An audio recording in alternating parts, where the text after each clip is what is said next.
Howdys and salutations, y'all. Why don't we go ahead and get this started? It's been a little while. Ooh, actually, let me set out one thing, and I'll be right back.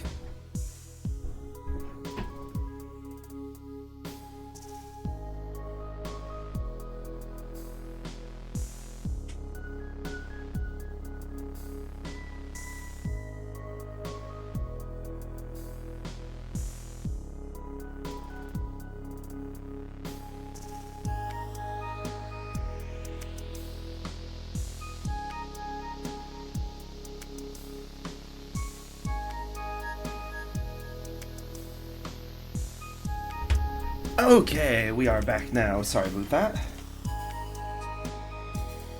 Yeah, I had some stickers fall off, and I wanted to make sure I set out the sticker sheet to remember to put some new ones on there once this stream's over. I like stickers. They're fun. Let's see.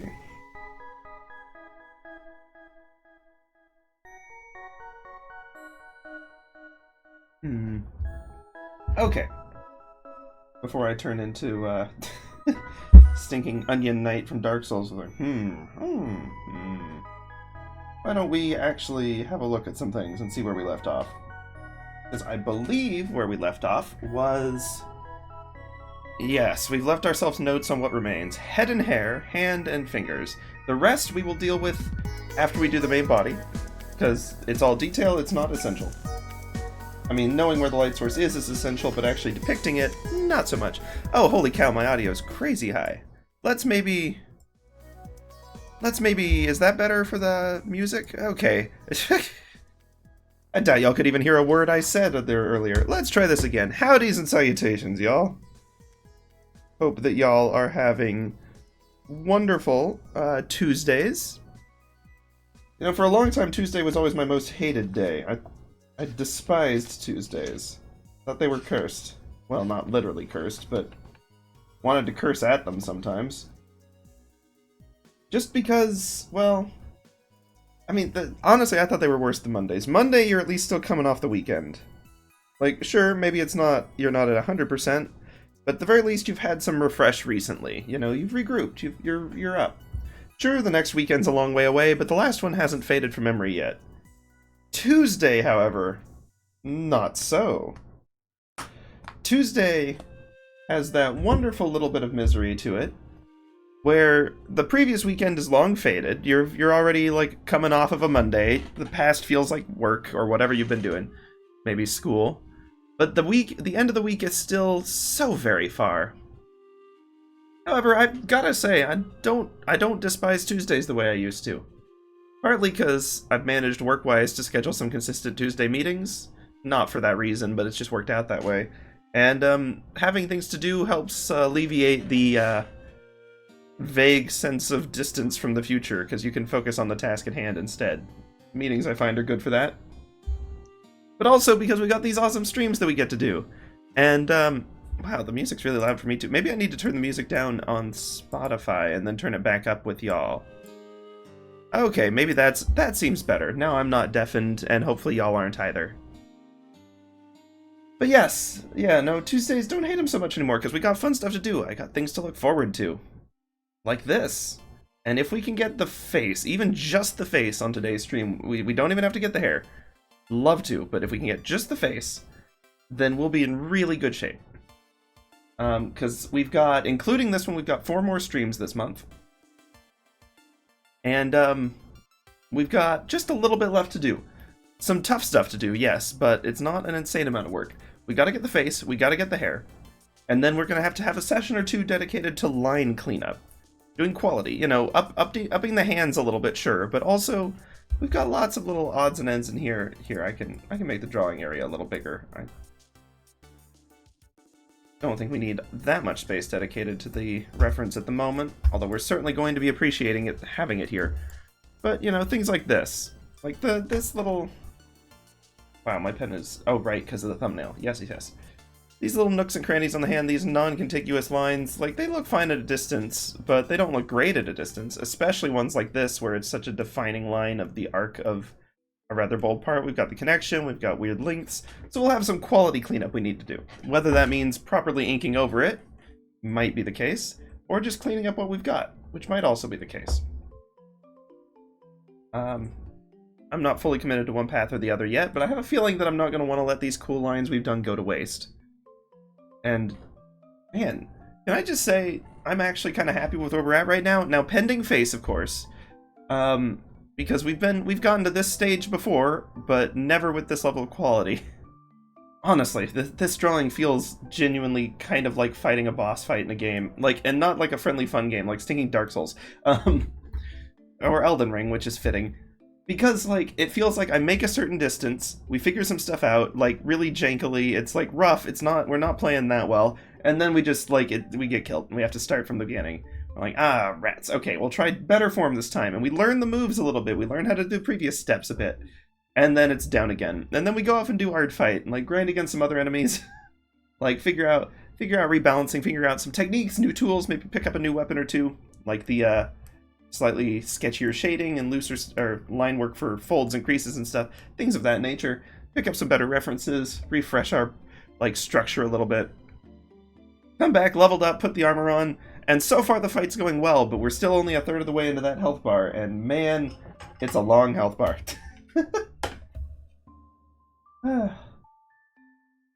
You know, this is the 21st stream we have done of Miquella.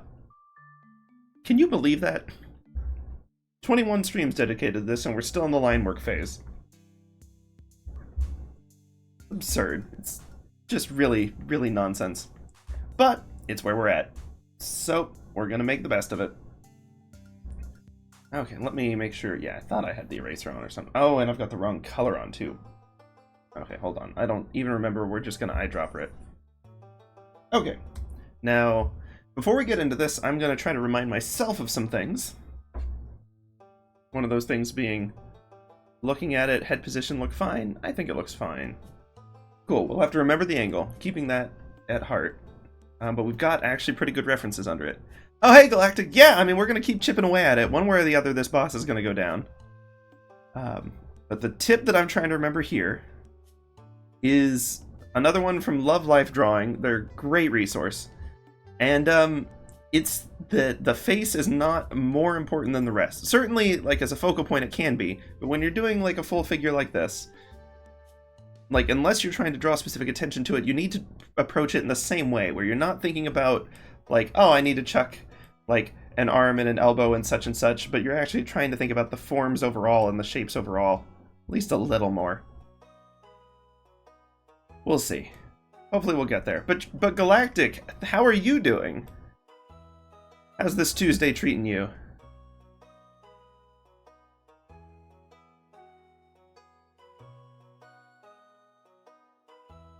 Hopefully it's not been terrible.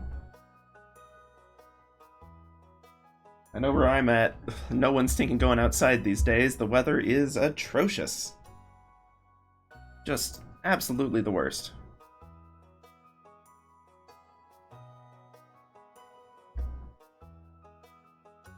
Okay. I have it in just the tiniest bit there. Not gonna go crazy on that. But yeah, no, as much as I'm, like, sort of slightly stunned by how long this project has been going on, I am certainly not disheartened on it, because every time we go at it, we do better. Steady improvement so far. We just have to finish it before Swordtober, or Swordtember. Dagnabbit, I always get that wrong. Because Inktober is so prominent that I'm just like, oh, art month, therefore, Tober. But we'll see. And we'll see if we want those emphasizing lines in there or not. Probably, maybe the clavicle down here. I'm not sure we're going to want these. Even the neck might end up tapering a bit, but I won't mess with that too much. Vibin spent today singing English versions of Vocaloid songs while doing chores and figuring out logistics for a con coming up. Ooh! Yeah, that's a tough choice between cons and fairs and such. A million different options there. But good, sounds like a good day. Vibe days are good.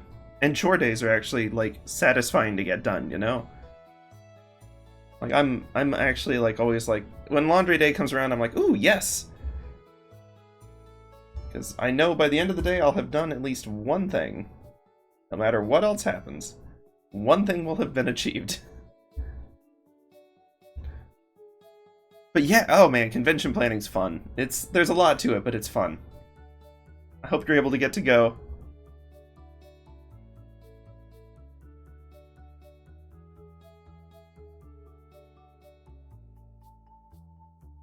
That's probably true.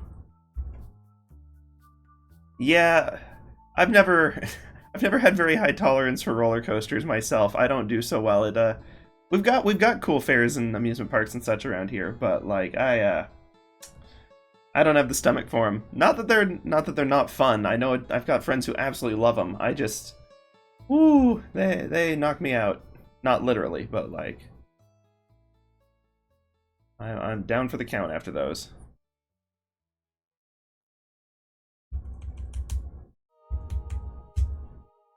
Okay. You think about, I mean, he's got kind of a high hairline in the ref, even so. So we can kind of think about hairline location somewhere around there, so we can pencil that in a little bit. We'll figure out eyebrows, of course. We'll figure out nose, but I don't really want to like think in those terms just yet. I'm trying to figure out the shapes of the face overall.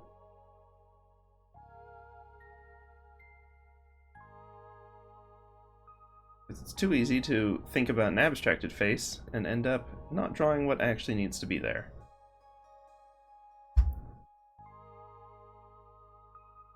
I mean, that's fair. That's absolutely fair. I went to SeaWorld once, which is hardly like the most intense amusement park. But they had like a little kiddie Shamu ride, and not like on Shamu, but it was just a little tiny coaster.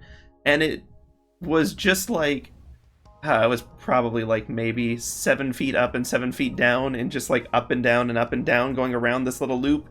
And I was so scared afterwards that I was just like, I can't do it anymore. And I'd see people on like the actually fast rides and that go more than a few feet up and down. I can't. I'm sure they're a ton of fun, but I can't deal with them. So I totally get it. Let's see. Okay, I did actually grab some face references from Miquella way back when on Pinterest. Let's see if we can put those to any actual use.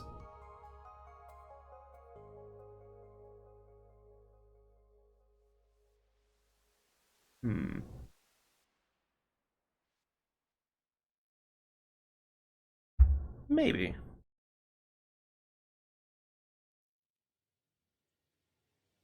Maybe.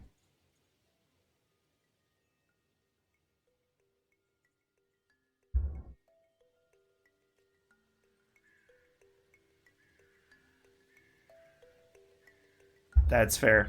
I'll admit I'm a sucker for funnel cake. I love funnel cake. It's good. And there's one place near us that started doing like one of the fairs. They started doing like Nutella crepes, like giant, like 15-inch crepe things. Oh man, those are crazy. But then they also do fried sticks of butter, and I'll be honest, I don't quite I don't quite see how that's a food item. Tempting at times, to be sure, but not tempting enough to actually want to try it. More of just like a morbid curiosity. Just like, is that a thing that you can do? Yeah, no, the food's a lot of fun. It's been a long time since I've been to a fair of any sort. I gotta go check out the local ones again. Oh, yeah, getting to make it is a lot of the fun. You know, when you've got the funnel and like you're in the middle of the action.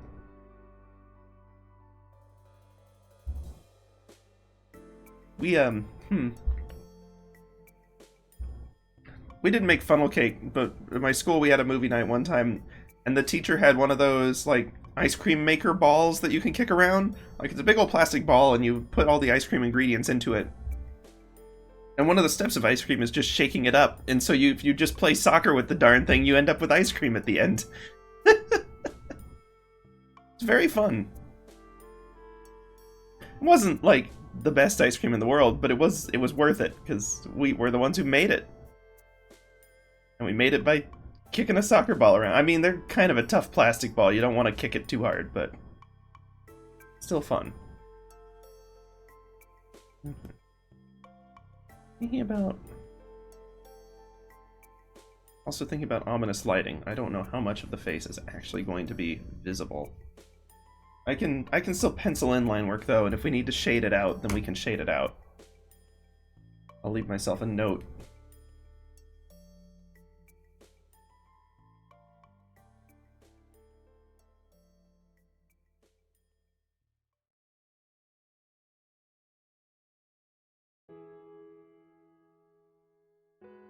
The only downside was one of the well, it wasn't really a downside. It was a discovery of probably a food crime, but it was good, at least to me in middle school.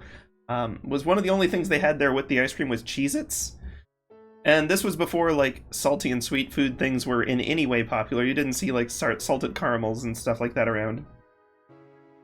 But like I was, you know, being dumb kid, I was like, hey, I'm gonna pop some Cheez-Its in my ice cream. And it was surprisingly not the worst. I'm not gonna pretend it was amazing, but it was passable, and that was shocking. Not sure I'd recommend it, but I wouldn't say like avoid at all costs. Which is weird, because I usually actually like, I don't like salted caramel or chocolate or any of those like things that are actually supposed to go well together.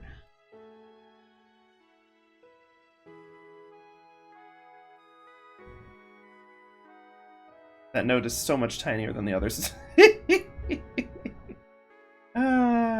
Okay.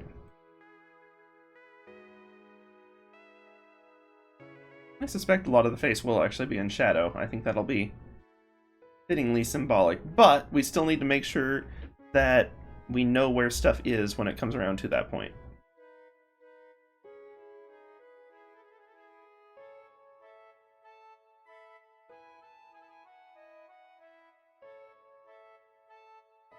You'd think I could remember how to make symmetrical eyebrows. Oh, it was a blast! It sounded like y'all were having a great time, and it was some impressive DMing for a chaotic group, which is always a joy to see. I've been a DM long enough and seen a bunch of different styles. That one seemed like a good match for the players. Oh, rats, I drew the eyebrows on my notes layer.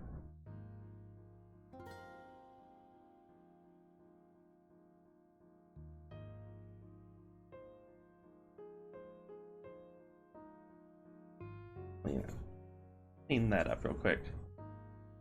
Doop-a-doop.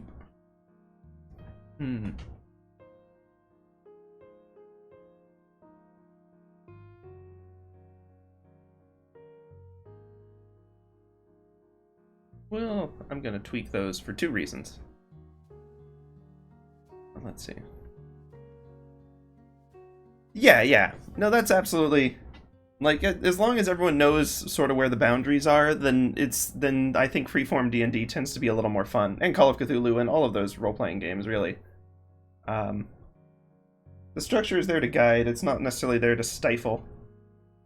And in any case, I've had some players that like to abuse the structure and rules to come up with clever but problematic things they can do. And so I've learned that flexibility can be to everyone's benefit. But it's good y'all have got a group that works well together. Ooh!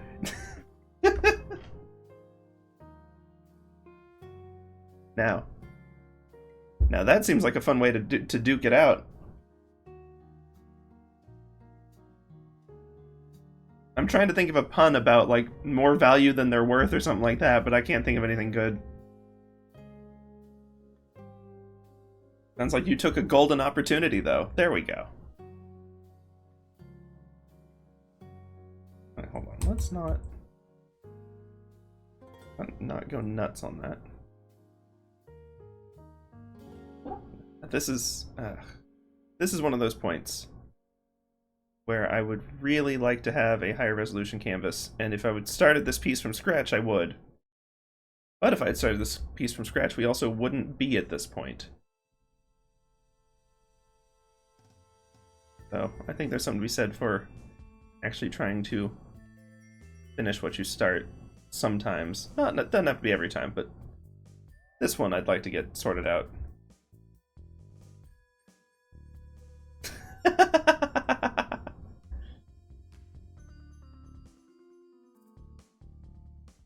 They didn't say how to get the gold, and they just said get it. They can't complain about your methods.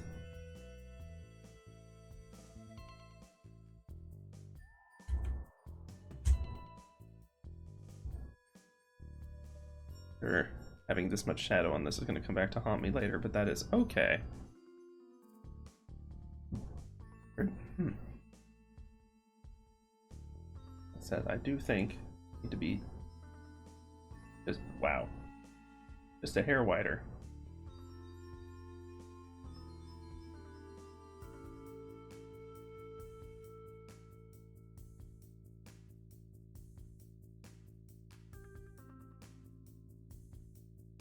Oh, that one got blurry.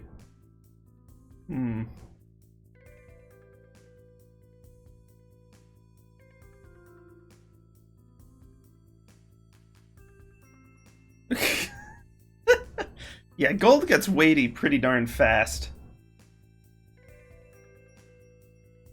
That's never something that I really think about in the D&D campaigns. I don't penalize players for carrying too much of it, but like that stuff is potent. It's fun thinking of it as a weapon in its own right.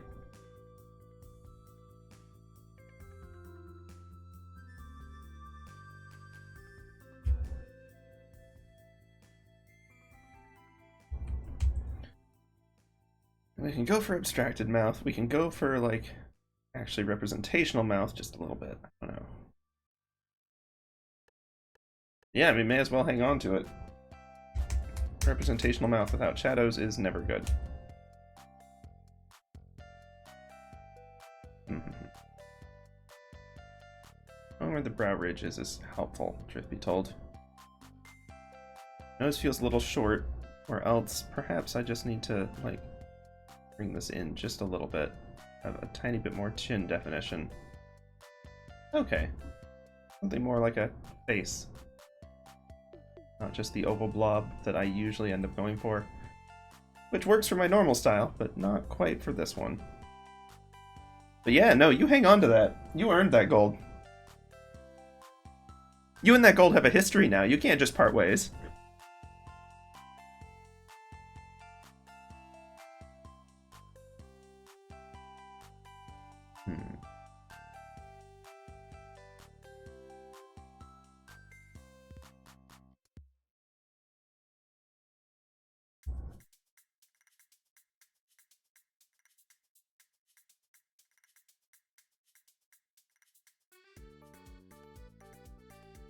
I'm gonna go off the ref a little bit. Let's see, because face silhouetting is always... Yeah, no, let's not go too far down that road. Getting the face silhouette right is never something I do super well.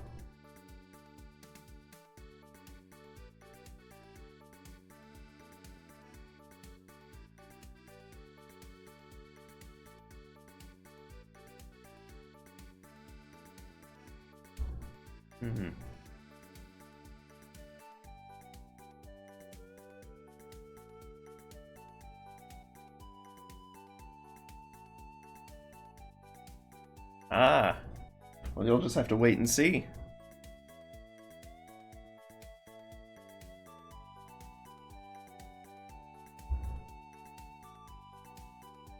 You'll have to find out how it all plays out. That mystery's part of the fun.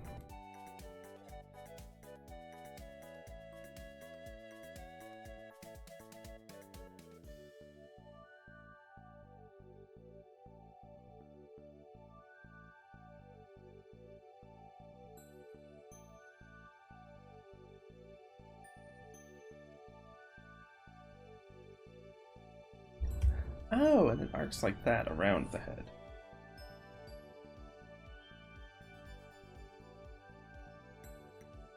Okay, yeah.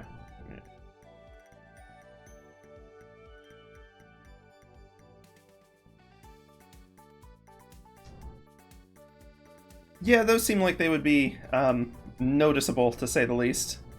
But you never know. You never know what might slip right by someone.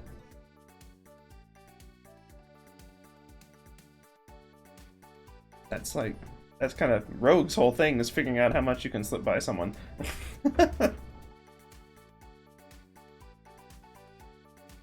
Oh. Beavers. Speaking of rogues, so you know that in Baldur's Gate, I may or may not have missed out on Astarion. He might show up later. There's a fair chance he will. Maybe. Probably. Or not. I have no idea. Anyway, so I don't have him in my story, though, right now, is the point. And so I've been watching a video of someone in the starting areas who had Astarion, and like, oh man. He's got some fun dialogue. Also, like,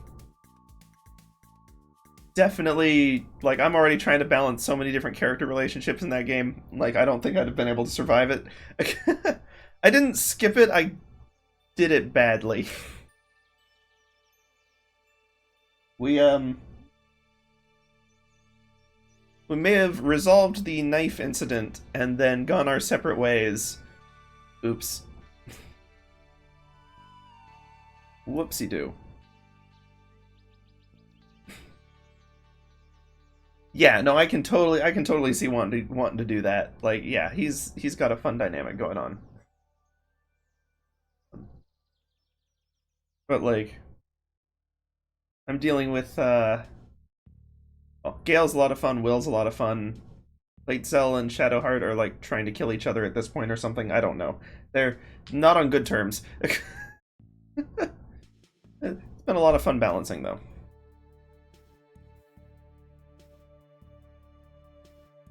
Of course, Carlock's just kind of doing her own thing. Yeah, I got Carlock. She's not really, like, part of my go-to party right now. Like, I kind of need more of the spellcasters to support right now, because I'm playing a fighter. But it's, but she's been fun. I think I'm almost en route to Act 2. Yeah, we kind of nailed the timing on that one. And I don't know. I'm trying to do as much as I can before Act 2 hits, but man, there's so much to do. Okay, no, hold on. Think about the angle of the face. That don't seem right. And that ain't the hairline, anywho. That's, like, the hairline's somewhere in here.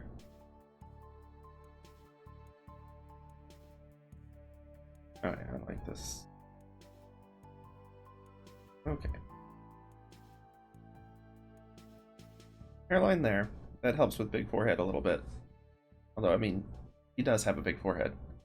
And then need this to actually, like, fit the right angle around the head. Okay, solution to this. Rotate the canvas until the head is straight up and down. Draw a horizontal circle. Is that narrow enough? I think so. We move it up a little bit. I also think that. Pretty high up there. Okay. Removing this line now. Yes. Yeah, I've had moments like that. That owlbear is a dangerous one. I decided to leave it to its own affairs. Let it handle its own stuff.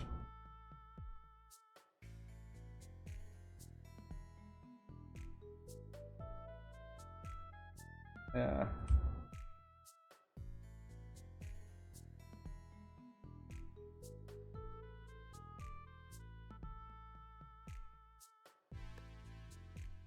Yeah, no. The one I'm thinking of, Mama Owlbear, does not appreciate guests.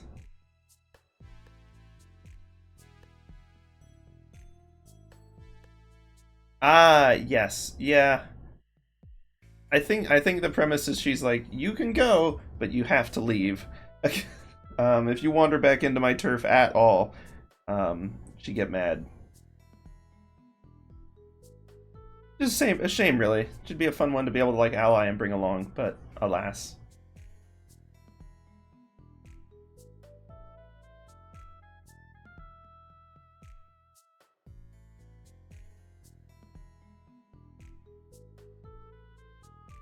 I think I might be giving too much weight to the eyes. Like, I don't hate those. I may, like, save them just in case next plan goes south, but...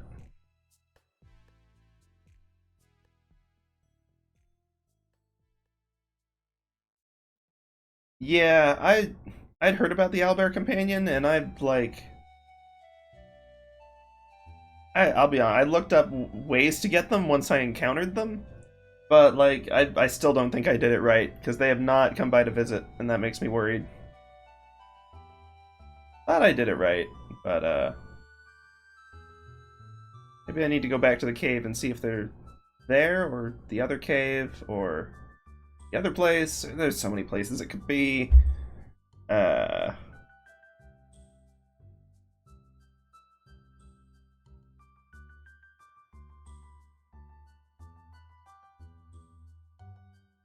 Oop, no more face.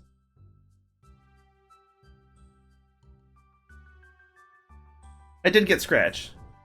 Scratch is thankfully much easier to get. A lot harder to mess up Scratch.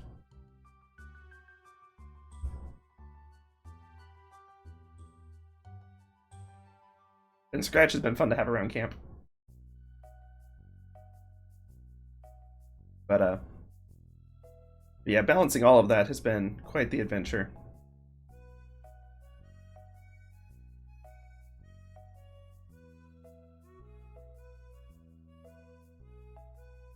And I've run into some dangerous encounters, I'll just say. Some fun stuff. And a few encounters that I later, like, learned in other playthroughs. I'm amazed at how much stuff you can, like, diplomacy your way through. It's really cool. But if you approach it at the wrong angle, you don't get the options sometimes. Or, like, with the wrong... Sometimes the literal wrong angle. Sometimes, like, the metaphorical, like, wrong strategy. It just immediately gets them aggroed. And I'm just like, well...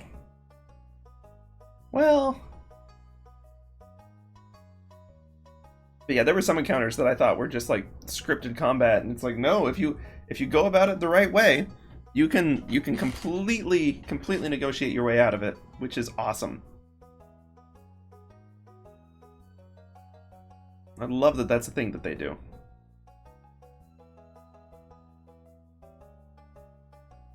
Alright. If head tilted down, ear tends to go up. Let's actually make that match a little bit. Also maybe rotate it just a hair. Line with the head. Yes, I've been trying to go for a use as little of that power as possible approach, because in character at least, my character would want stinking nothing to do with that. None of that magic from the stinking brainworm. But out of character, yeah, I can see how you could skip a ton of stuff if you leaned into that just a little bit.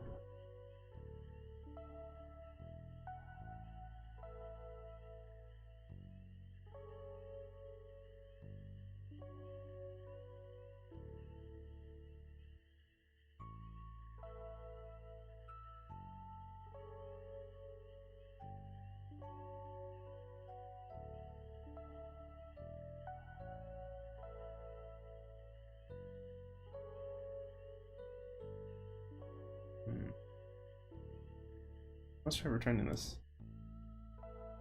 Well, other than the mouth, that does look more in perspective. Yeah, I can... Well, then it'll be good. On another playthrough, I can go through with Asterion and using that, and take a different approach.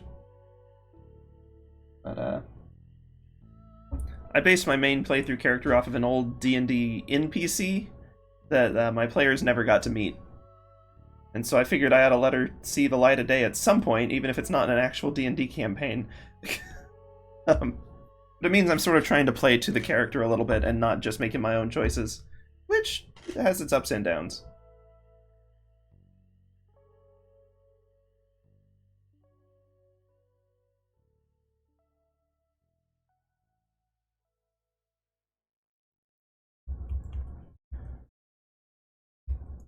Oh yeah. I mean, look, if my players ever make certain decisions, they'll encounter her. But I have medium confidence that that they'll make those decisions.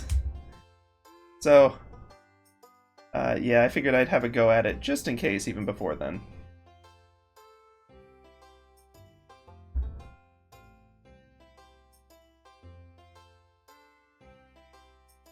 Let's see. Whoops. Nope.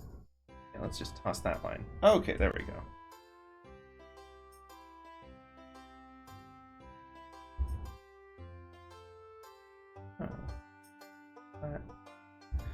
Oh yeah, I've got her stat sheet and all that stuff more than ready.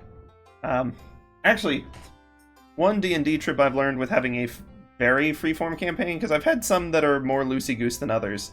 And for the really loosey-goose ones, I tend to prepare characters in advance that aren't necessarily tied to a place at all. And it's more of just like personality traits, some interesting like quirks, details, motives, a few, nothing super in depth, just like bullet points, like 3 or 4 bullet points about them. Like one noticeable thing, little stuff.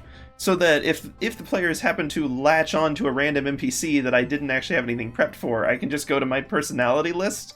And once I do that, it's actually really fun, because that means, like, once you have that personality that they can play off of, then it sort of generates something new in that new scenario that I couldn't have thought of on my own.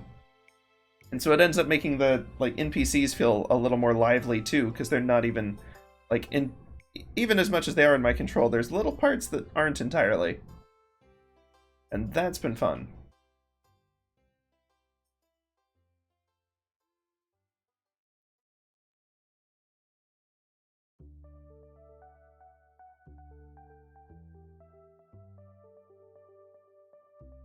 There's some of that out. Miquella's got, like, a lot of hair, and gravity does rather affect hair still, much like a fabric. So...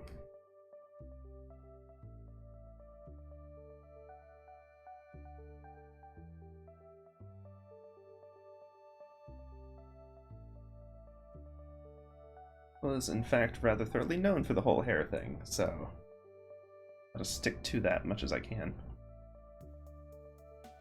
And make the arc on that like a hair smaller. Ah! Yeah, really ought to have the hair coming from that. Coming from some of the bangs that go through it, of course. But also just sticking to its perimeter too. And have a little bit more up top.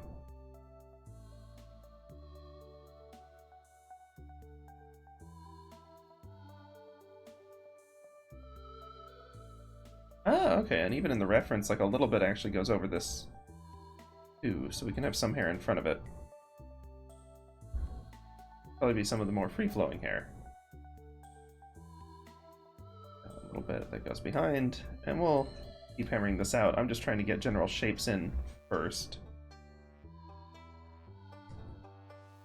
And then we can build from there. Whoops.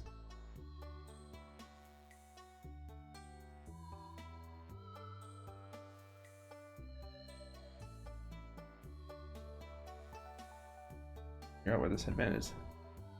Oh, you managed to save Arabella. Ooh, nice. Nice, nice, nice.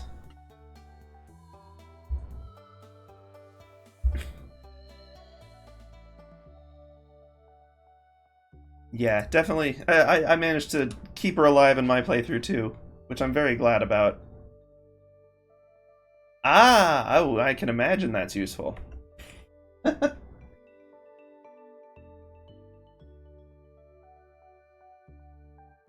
Actually, if you're a druid, there's probably one other NPC you ought to have a little chat with at some point, if you haven't already.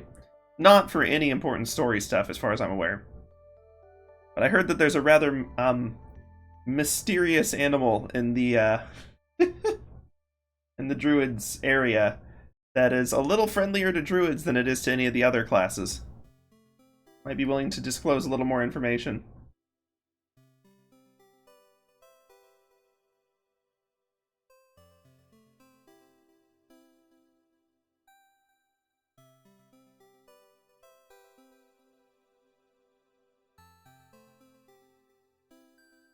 We'll clear that out.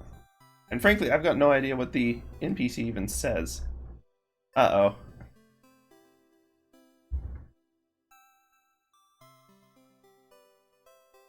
Well, there's only so much you can do about that. Let's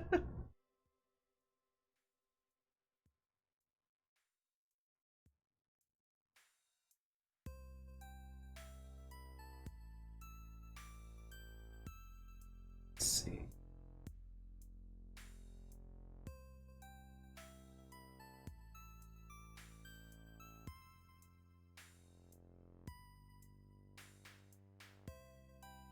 Let's rotate again a little bit. Level head. Ah, gotta stay level-headed. Okay, yeah, I do want to make that a little bit larger. Yeah, that would be good. Yeah, they might chill off a little bit. You never know.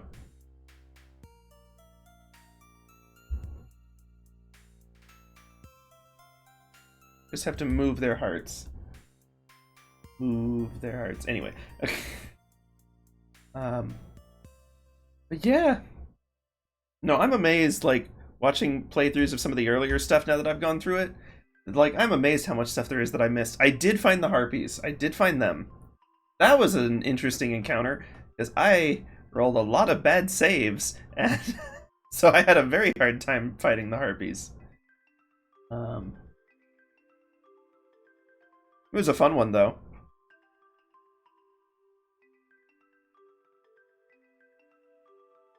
I was just like, whoops. Whoops. It didn't help that I had split the party earlier for a different reason, so I was fighting with one short. And if two people fail saves and you've only got one person who's moving, that encounter gets a lot tougher.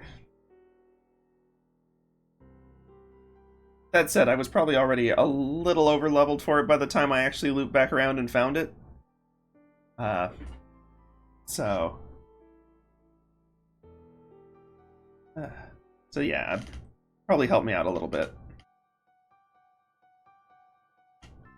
There's a certain spider encounter that is crazy difficult if you find it, even at level. It was tough.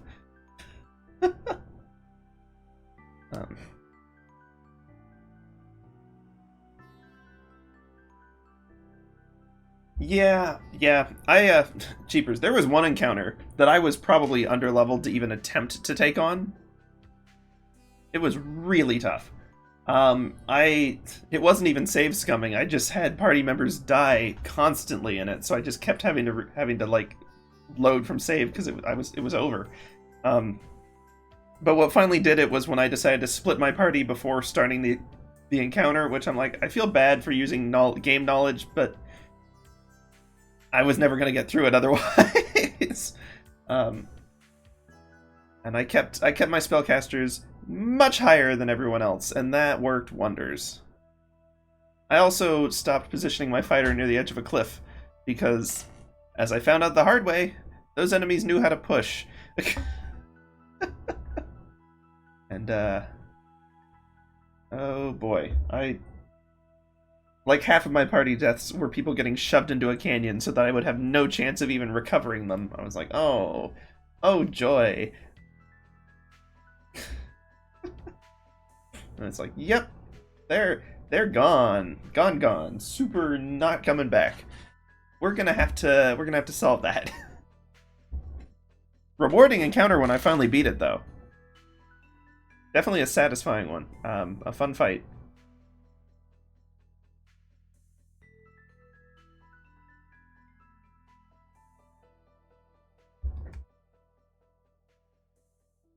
Yeah, no, the shape of the world is very interesting to me. Partly because it manages to be simultaneously so interconnected and yet also kind of linear in some places. Like, they do a pretty good balance of it.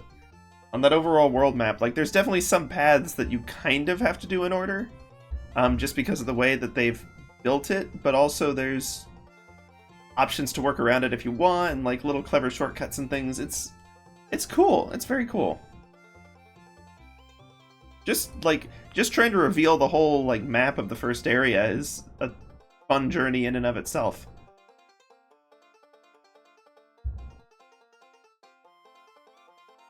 Oh, have you wandered into the swamp area yet? The swamp with a lovely tea house. Someone beat the game in 10. I guess if you know where you're going and know what build you want, you can beeline specifically.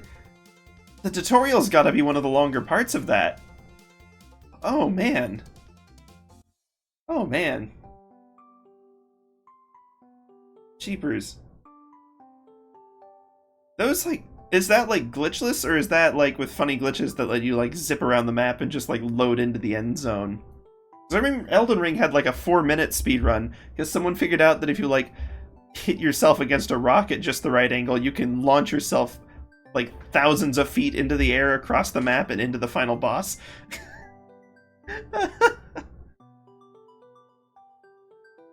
Which is, oh, speedrun strats are so funny. I love them. I love watching stuff like GDQ and like all the clever stuff they come up with.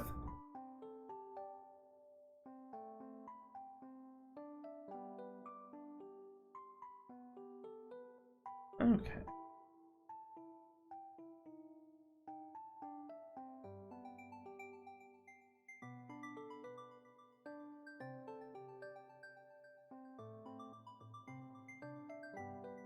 I gotta solve the eyebrows. They're looking a little witless.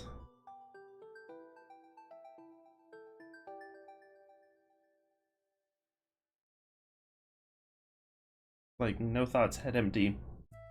And I need a slightly more steely-hearted Miquella for this particular moment. Not necessarily angry, not necessarily cruel, just stubborn and determined. 8 minutes and 41 seconds without load times. Wow. Wow. That like any percent? I mean, it would have to be, surely. Hey, what am I doing 50 hours in and still in the first zone?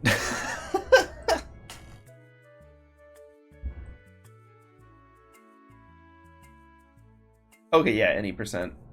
That makes sense. Because you'd have to have some, like, really interesting movement tech in order to make that happen.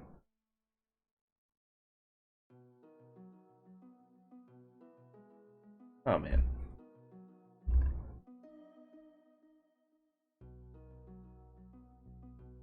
Any percent no Gale. You know what that means? That means there's some weird bug or, like, quirk with Gale specifically that lets you beat the game stupid fast. And people who didn't like playing it that way but still wanted to do the any percent category went and made their own group where they're like, you can do anything you want except for the Gale skip or the Gale jump or the Gale whatever. Now I wonder what the heck they do with Gale to finish the game in 8 minutes and 41 seconds. Oh no.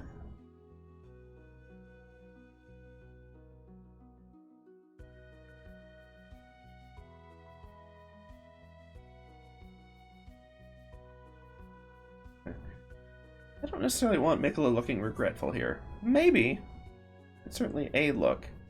But I'd like to be able to get the look that I was aiming for, so we'll see. Yeah, that tracks. That's probably the ones who are actually, like, playing the game for the most part.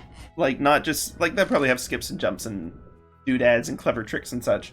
But it's still like an actual playthrough, just super fast. Whereas Gale percent is probably sort of like that 17-minute, like, Ocarina of Time world record, where they figured out that if you stand on a fence just so and jump the right way, you can clip into a different dungeon in the wrong state, and then do something there that warps you to the end. And it's like, okay, that is awesome, and it's cool to see as a speedrun for the objective fastest way to beat the game. But also people enjoyed the other speedruns where it's playing the game just really fast. But that's why they have all the categories. That way you get to do all of it. Best of all worlds. Yes, yeah, I'm sure there are. This is a game that would allow a lot of different speedrun categories. Did you know that the Cooking Mama speedrun community has a speedrun to burn the apple pie as fast as you can? Oh man, 2 minutes and 13 seconds. Is that That's gotta be like... I guess you could probably get Asterion up there pretty quick with the, like, the commanding thing, but that's probably Littzel, right? Well, no, because Litzel's benefits are all from combat, and combat's slow. It's probably Gale, you're right. He's fairly easy to win over, actually. In fact, I had to be careful and look up a guide on him specifically to not accidentally win him over and lock myself out of other, like, paths and character interactions. I was like, wait, slow down. Poor Gale.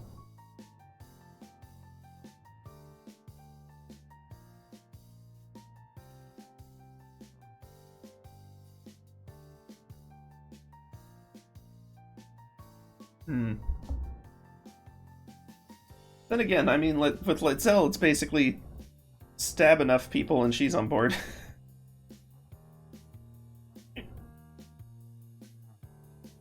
Yeah, just let him down nicely.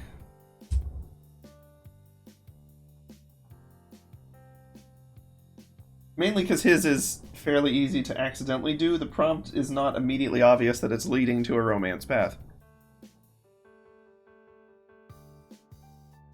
So it's kind of worth double-checking. And it's, like, not tied into any actual story events. At least not the initial triggers.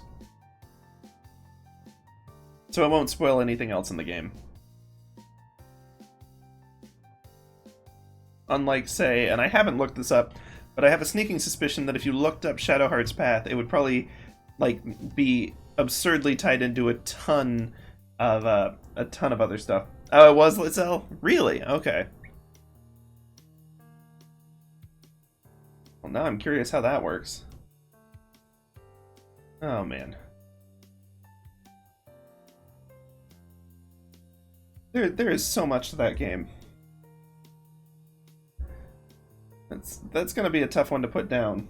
And given how hard a time I had putting down Elden Ring, I do not have high hopes for my free time anywhere in the near future.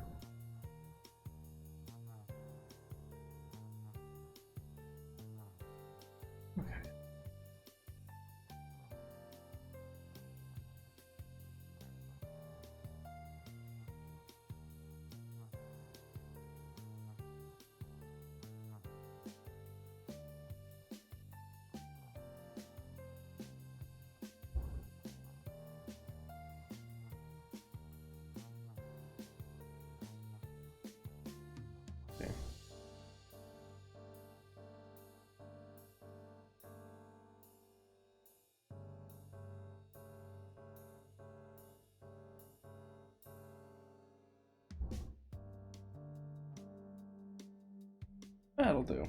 Okay.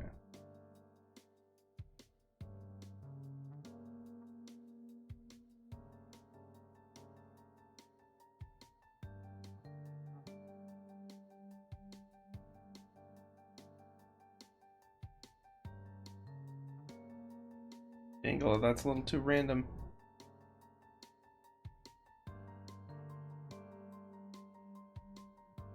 Gale and Shadowheart. Interesting combo.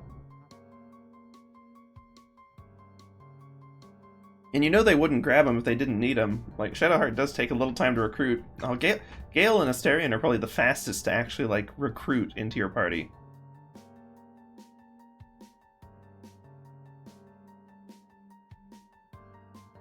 Ooh, what class are they using in the inner percent? If it doesn't spoil anything, and if you see it. Because I'm genuinely curious. They all have interesting utilities. And, like, unique social prompts and stuff that might be able to navigate certain situations faster.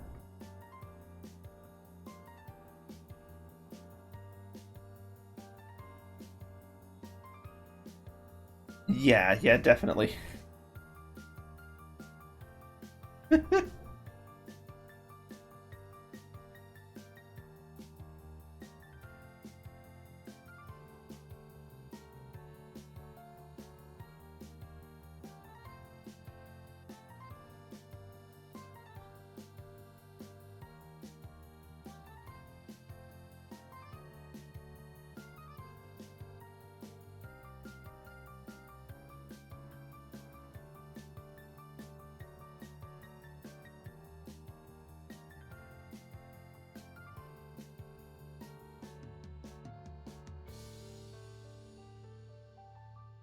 Not loving the hair shape on that silhouette just yet. I'm gonna keep working on that.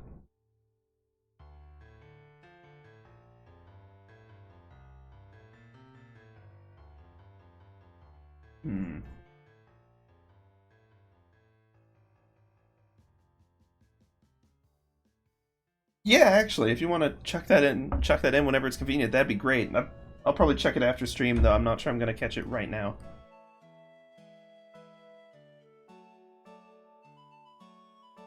Hold on. Let's do what we've done in the past and actually do the hair in its own layer. That way we don't have to be constantly like messing with the face shape and other things. And like clothes interactions, the hand, all this other stuff that hair seems to run into when it's long like this. Thank you. Yeah, yeah, no, I figure, but... Wait, no.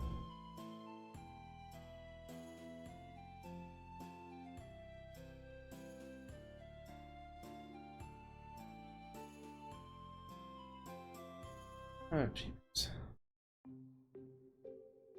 There we go. We clean up some of this messiness. There's still some stray spots that we can sort out.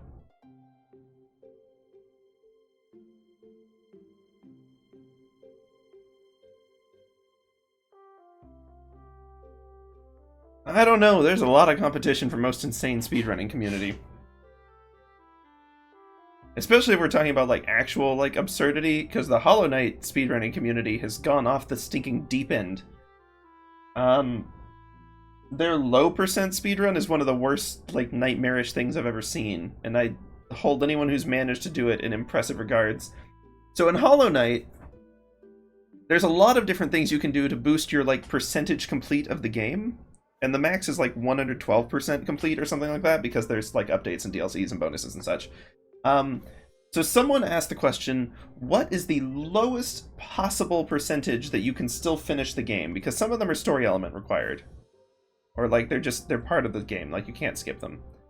And they found out that if you want to do like the final ending, or at least one of the final the Radiance ending, that you need a certain amount of, I forget what they're called, not soul coins, but something like that, where it's just like a currency essentially that you can gather. And there's two ways to get that currency. Either you can farm a whole bunch of little background NPC birds that are like random enemies that don't give you any percentage towards completing the game, but only have a 1 in 300 chance of dropping it, or you can fight the bosses, a lot like the bonus bosses. However, the bonus bosses give extra percent, so if you're going for the lowest percent, you can't do them, which means that they have to farm, I think, 800 of this currency that has a 1 in 300 drop rate. The speedrun is like 40 hours. It's one of the most horrible things I've ever seen in the speedrunning world, and it's amazing. I can't believe anyone invented it. I can't believe anyone actually played it once they did invent it. Many kudos to Scurry, I think was the streamer, who put that awful, awful run together. It's utterly dreadful. It cracks me up every time. I don't know. I don't think anyone... The only time people would want to play that percentage is when they're so desperate for new stuff to do in the game, because the sequel still hasn't come out yet, and people have been excited for many years. So until then, they're biding their time, losing their minds. Just absolutely nonsensical speedruns like that. That's so much worse than just, like, a casual playthrough of the game might not hit that kind of time. You could casually beat the game in less than that. Not that everyone will, I certainly took my time with it, but it's possible. But, like... stinking low percent Hollow Knight is just awful. It's, oh, man. They've also got one called grass percent, which is to cut every single blade of like background grass in the game, because there's just like decorative grass around, and you can cut it. you know, just in random places, some in random caves, just, you know, scattered.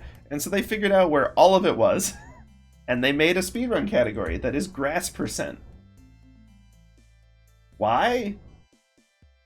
Beats me.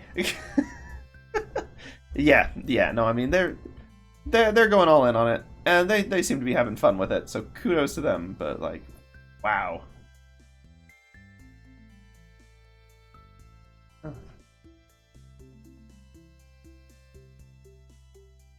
Trying to think about gravity's effect on this.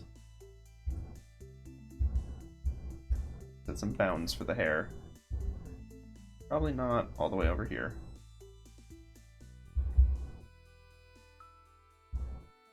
Even though Miquella does have an awful lot of hair.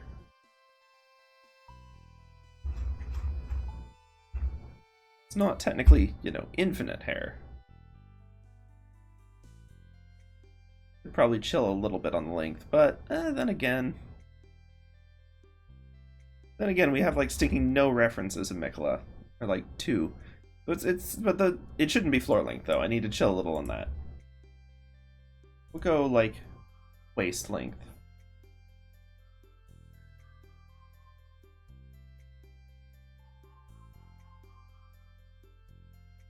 Holy cow. 17 seconds. You know the speedruns are optimized when they start measuring stuff in milliseconds. Oh man. I almost, like, instead of being an art streamer, I genuinely almost tried becoming a MySims speedrunner. Early on when I was just testing with stuff. I don't think I would have kept it up for too long regardless. But just as kind of a fun thing to do. I may have to go back to that at some point, see if I can get the splits working.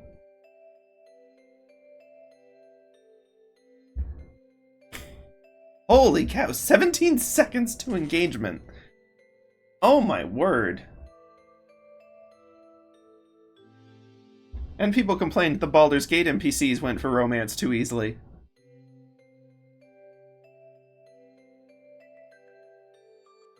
That's actually hysterical.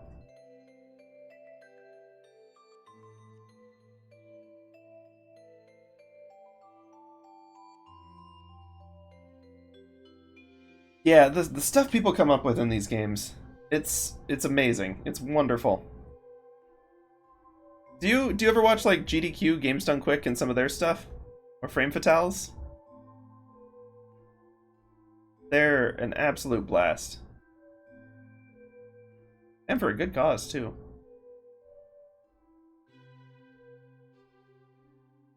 Let's see.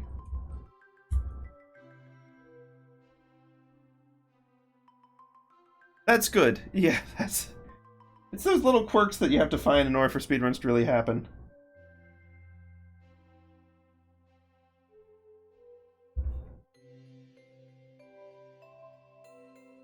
Like some of the tricks when they figured out that in like Dark Souls 3, if you hold your shield in the right direction, you can block taking damage from walking in lava.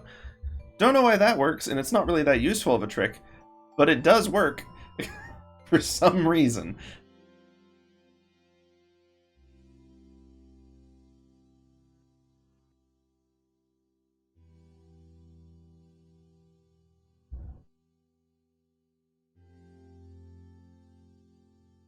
Oh yeah, I mean, Jaden's absolutely a blast. It's fun. It's fun that she's gotten into speedrunning.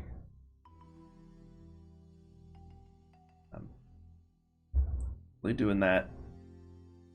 Going on tour with the Game Grumps. It's been fun seeing her stuff really blow up.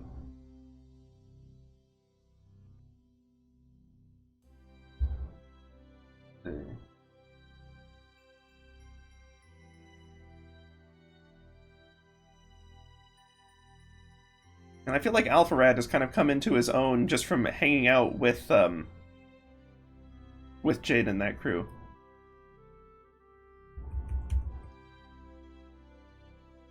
Oh, which one's the QSMP?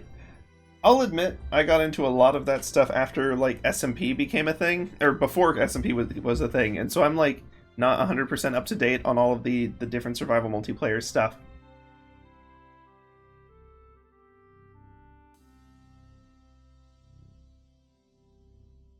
Because there's been some cool ones that I've sort of like run into tangentially.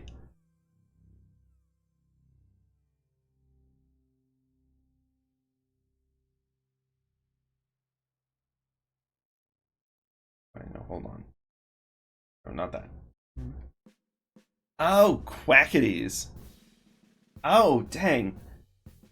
Man, I haven't heard of Quackity in a while. I thought they're still doing stuff.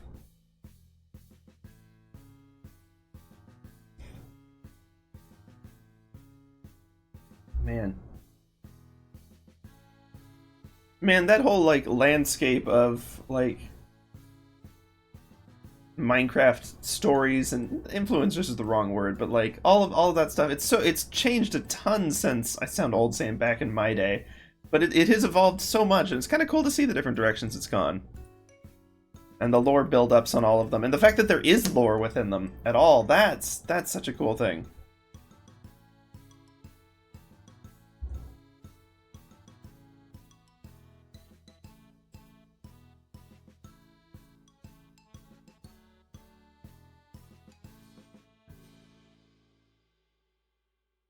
Yeah.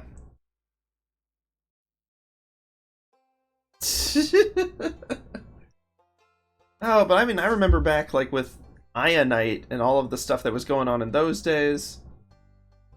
Or Mionite and Dionite and Ionite and that whole, like, trifecta lore with, like, Captain Sparkles and some of the other folks. And then before that, there was obviously all this stuff going on with, like, Yogscast and Stampy. I never really saw much of Stampy, but I know Stampy was huge for a long time. Like, there's always been people who are trying to tell stories in these games, and it's nice to see it grow and change and, like, build.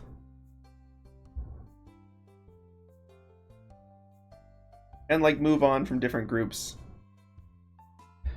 Because, of course, the one part that's been less fun is watching and, like, realizing, like, oh, some of these people, as it turns out, don't handle fame well, and are, in fact, not the best of people to be cheering on. And you're like, oh, man. But for the most part, it's been fun. Oh, dang, Sky. Wow, that's a throwback. I remember all of the stinking Prison Break videos. Dozens of them. At least it felt like dozens. With, like, Mitch and Jerome.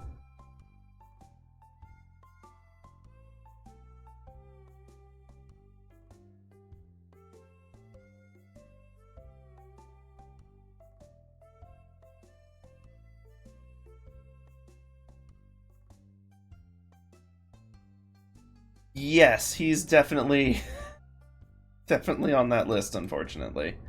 Like, well, yeah, I remember another one. Admittedly, I was never fond of Tobuscus, but I know that's another one that for a lot of people they've been like, oh, yeah.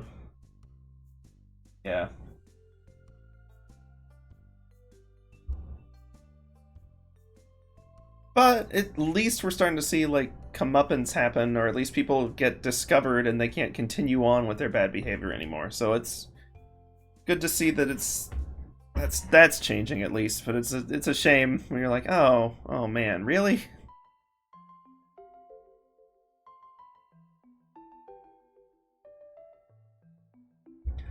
Oh man, oh wow. I never watched any of Basherverse's stuff directly. But I remember, like, seeing people do crossovers and stuff. Something gone wrong there?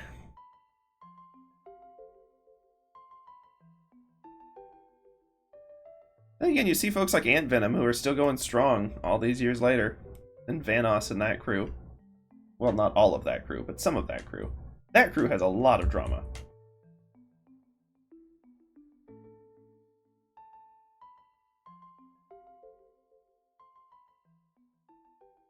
Oh no! Oh.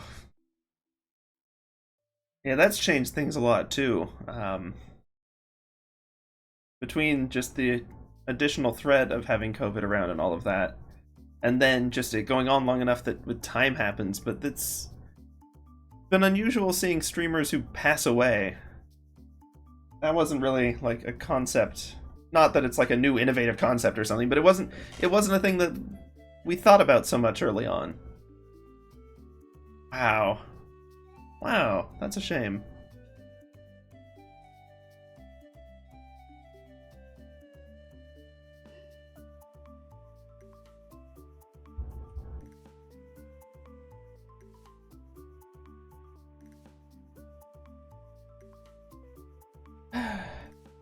Yeah, and of course, like, much more recent, but Technoblade and all of that was unfortunate to hear about. Although at least he managed to do a lot of good with the time he had. Gotta give props there.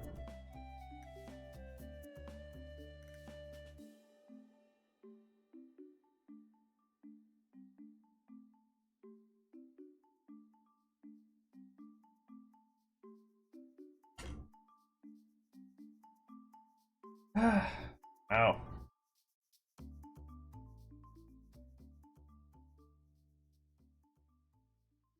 Yeah, I mean, wow. It's a tragedy, but also like he went out when he was on top of the world and doing good and making it better. So I've got to like I don't know that you could live a life better.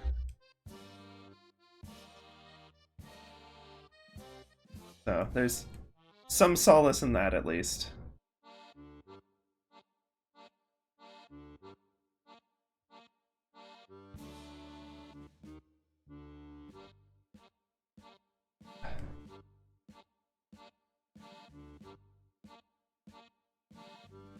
Indeed. I went to a convention recently, and you better believe there were still plenty of Technoblade cosplayers. Ah, memory is still going strong.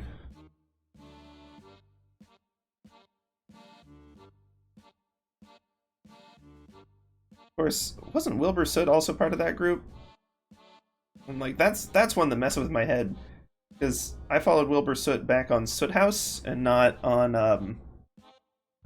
not on the SMP stuff. So I remember him as like a comedy react channel with his buds, and like hearing his name blow up and become part of the big SMP thing was just kind of surreal and jarring at times. I was like, wait. I do still miss Soot House, but I understand that people sort of move on. Cool, he's still going. That's nice.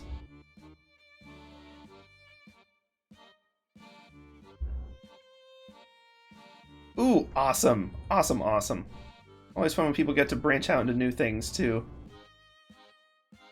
I feel like there's been an uptick in streamers who also do music these days. I mean, there's always been some. Like, I mean, even Captain Sparkle's, like, explosion to popularity was really because of some of the old Minecraft covers, but it feels like there's so many more people who actively do both.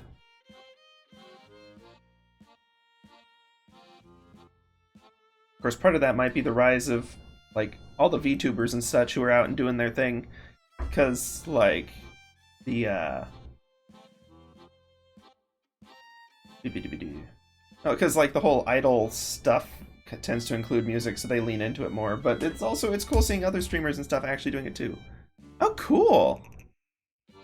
Getting recognized by big rewards and publications. That's awesome. New genres are forming, or at least new types of artists and new opportunities for different styles.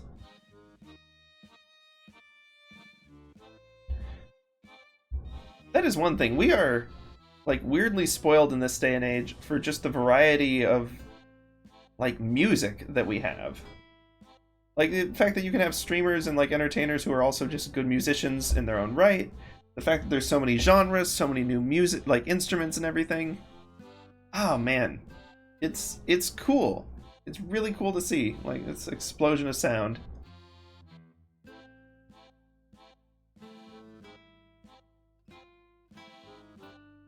Okay, yeah, that's better.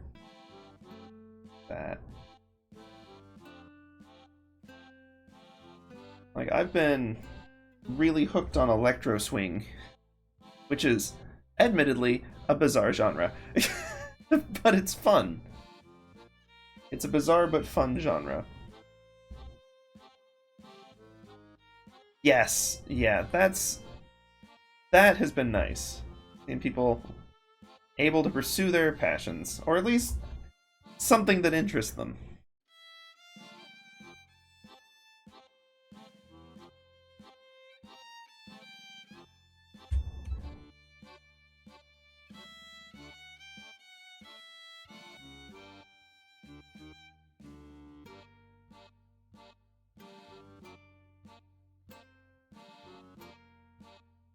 I'll have to look up actual braid references.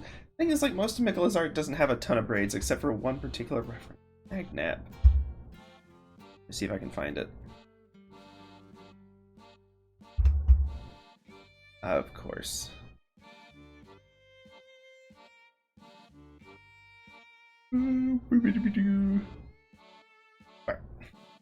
This reference, this extremely ominous reference, has a lot of braids, but most of the others don't. I have to look up actual braid references for those.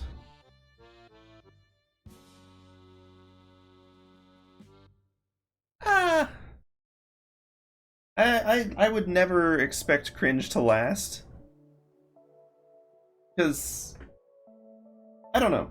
Cringe is one of those things that gets thrown around a lot, but it almost always wins the fights. Like, stuff that is cringy, people do it because they actually enjoy it. And so they keep doing it, even when, like, there's hostility around it. At least some people will.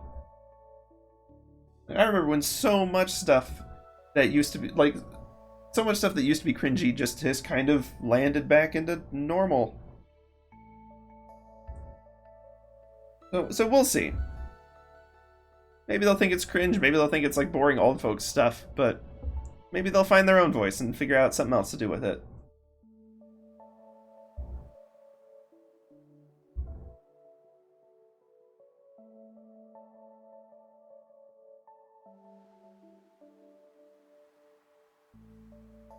So I'll be excited to see where it all goes.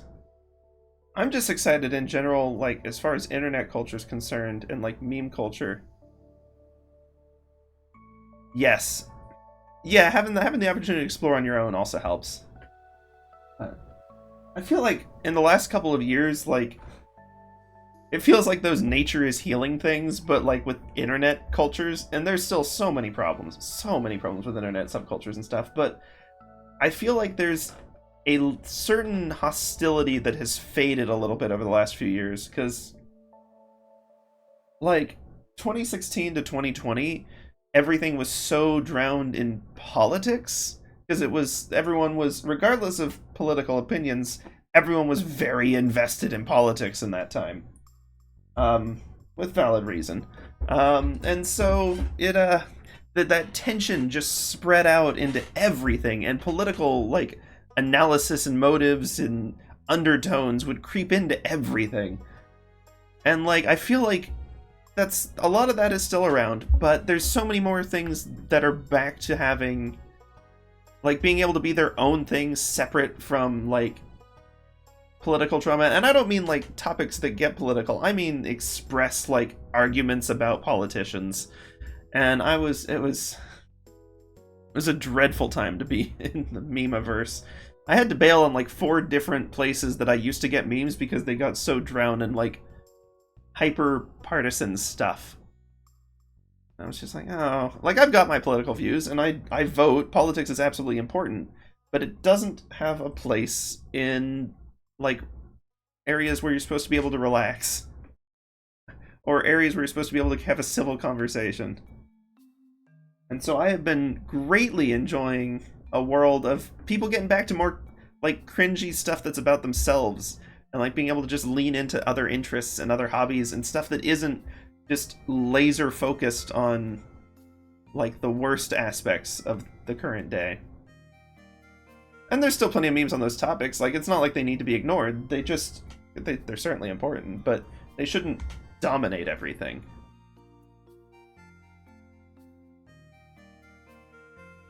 Like,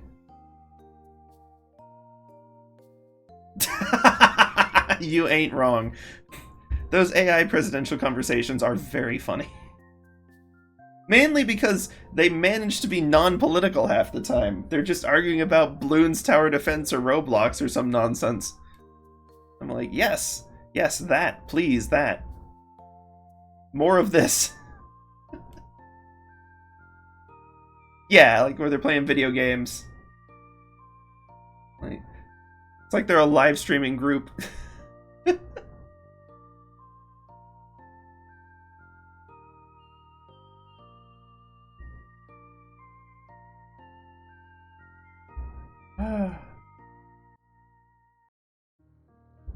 Yeah, that's fun. As soon as the next like political cycle rolls around and we've got AI generated fake political campaigns, it's going to be awful. But for the moment, for the time being, we're in this nice little sweet spot where it's just funny nonsense and like funny stuff.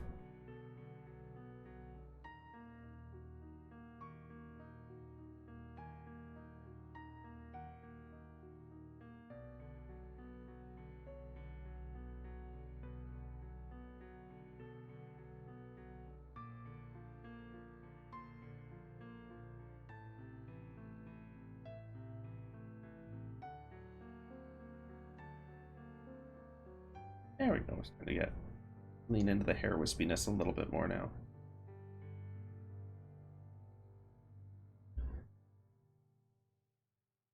Okay.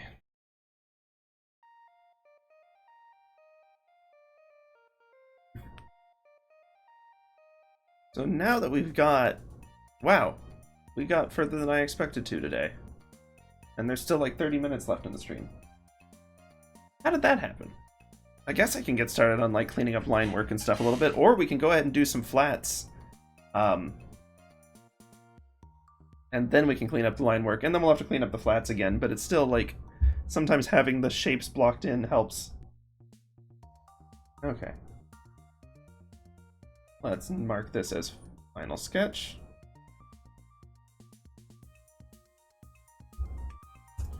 Zoop. Yeah. I mean, let's see. Don't want this to be a vector layer. Oh, didn't want to put that in here. I'm just gonna get like, we'll call this flats for now. I'm probably just gonna do, actually, we'll do the silhouette first and then we'll do that. Because that stuff is, interesting. Now, the other part is that this is going to have a very different color setup than most of the stuff I've done recently, or ever. So, we're going to have to get a really dark background going for it, which I'm excited about. Now, I do still need this to be below the sketch layer, actually. And we'll, like, trim it down a little bit just so that I can clean up some of the edges. But if I want to figure out how the light ought to land on this, I need to know how it's going to look against this background first.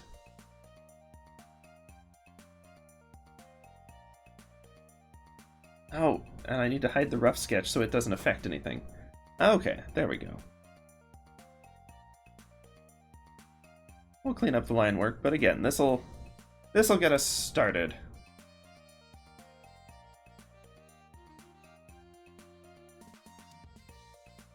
I can jump to a bigger one for this, and it's just fun and relaxing. This is, like, once we get into, like, the grayscales and then the colors, that's my actual favorite part of drawing. Like, I enjoyed this phase a lot. Line work is, you know, interesting and all the technical stuff. This feels so much more satisfying, for whatever reason.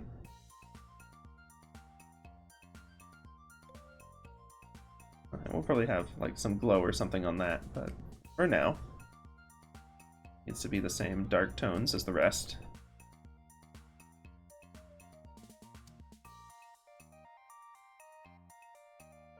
Oh yeah.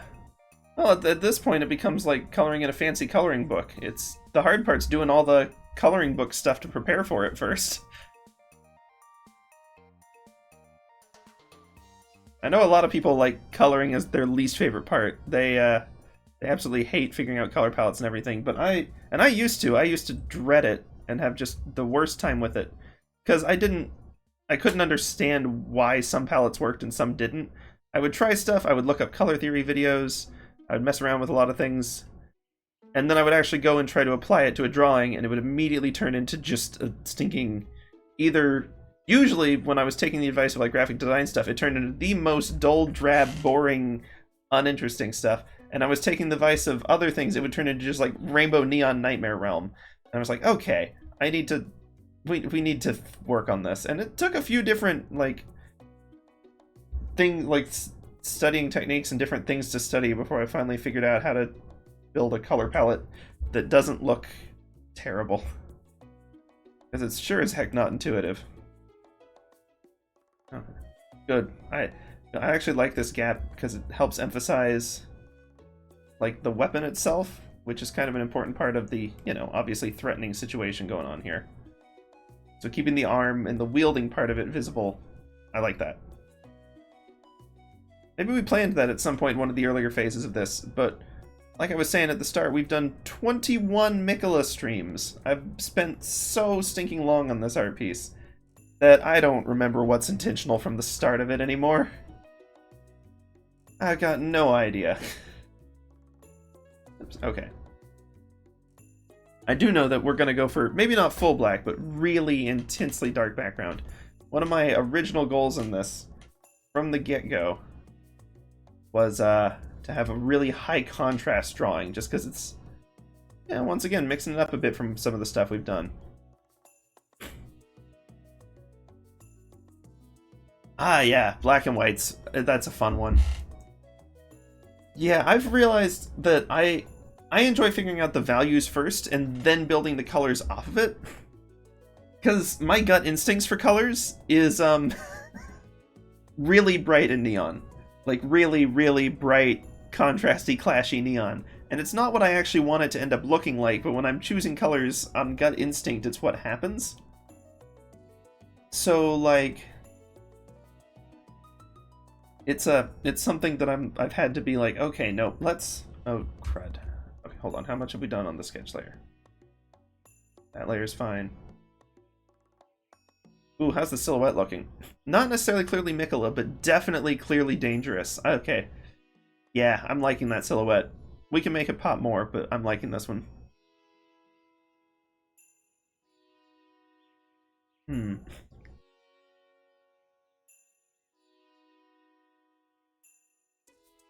Let's see. Ooh, okay, I ran across a video the other day with an interesting technique for this that we may try here. We'll see if it works. We'll see if it's too much or not. And it's probably, like, it'll be kind of a sketchier thing than what I would normally go for. Okay, let's try that. We'll leave that silhouette layer there. We'll try a two-tone. And the idea of this is basically that one of the hard parts of art is getting it to like read obviously, at least when I'm getting like complex stuff like this. And so doing a two-tone, at least the theory behind it, and we'll see if it lives up to the hype that I've heard, is that if you only have two tones in it initially, it won't be the final pattern, but initially, then it helps you put contrast where it matters, which helps make everything a little easier to read. And I say read, but that's like figuring out where your eye is supposed to go, actually being able to, you know, make sense of the drawing, and it's not just a big old mess of lines. And again, there's plenty of styles where a big old mess of lines is the goal. There's architectural styles where that's the goal, even. So, like, I'm not saying that's wrong, it just ain't what I'm shooting for at the moment. Yeah, black and white with a different skin tone's an interesting way to do it. I haven't messed with that. Skin tones, I'll admit, I'm still a little rough at. The one downside of my technique is that it kind of, like, if you're not careful, it will default everything to, like, middle tones, and so you don't get much variety. Or, like, like, it's easy to accidentally really miss the mark. You know, skin tone I'll have to be careful with. Although in this one, it's probably going to be extremely pale anyway, so it should work. Yes, the flesh cloud. We should consult the flesh cloud. That is what it's for. The flesh cloud. I forgot about the flesh cloud. Okay, hold on. I'm going to get a big old brush, fill this in, and then we'll start showing what's actually beneficial about the two-tone, because this is not it. This is just a silhouette inverted colors. Right now. Gotta continue designing the Miller siblings. Yeah! Oh, man. So many characters to design, and, like, I'm so slow at it that by the time I finish redesigning one character, I'm already, like, looking back at the first one. I'm like, oh, I gotta redesign that one again, too. And so I could just bounce between two characters endlessly. Okay. So right now, like, if we hide the lines, it's, you know, a lot of stuff isn't super clear still, and we want to make sure that generally the shapes of the figure are clear. It doesn't have to be all the details, but the general shapes we want to be clear, even when there's, like, not the lines here to really help guide it. So that means we need to create interesting points of contrast.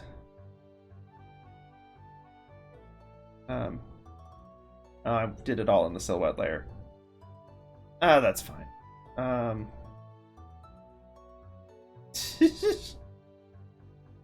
That'll work. We'll just do this in the silhouette layer. I really don't have any objections to doing that. Kind of a good exercise for the end of the day.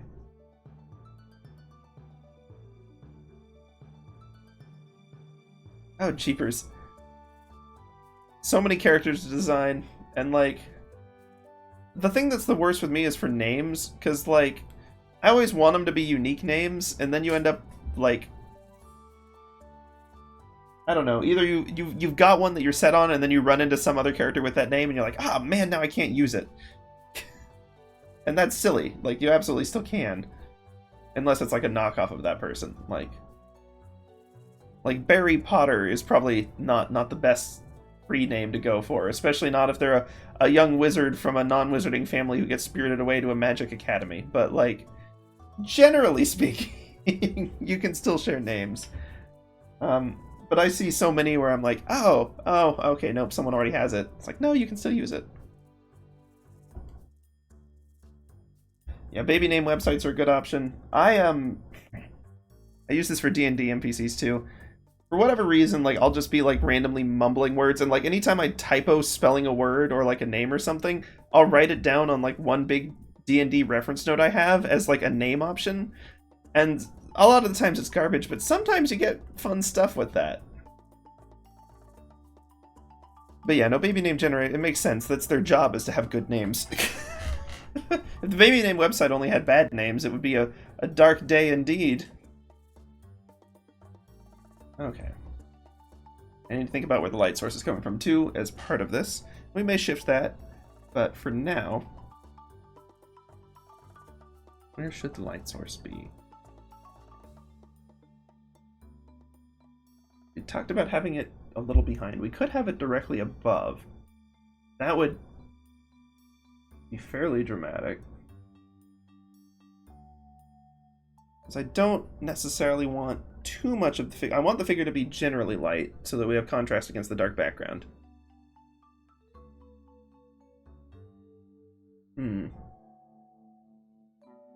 Where's the best place to put the light for... But I also don't want just rim lighting. I'll have to think on that a little bit. Yes, more unique, but it's not just like spelling something else slightly differently. I definitely feel that. Apparently, and this isn't the case for all of them, but apparently there's certain, like, subcultures in the US where, like, for their community, they can't have two people, like, it's not like a legal thing, but they just, for whatever their beliefs or different things, they can't have two people with the same name, like, in the same community.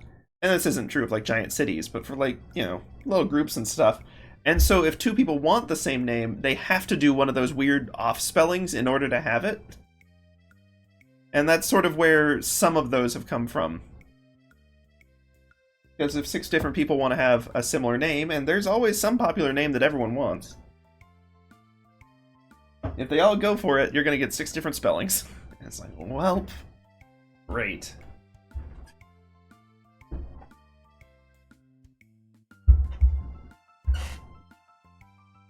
It definitely adds some complication to things.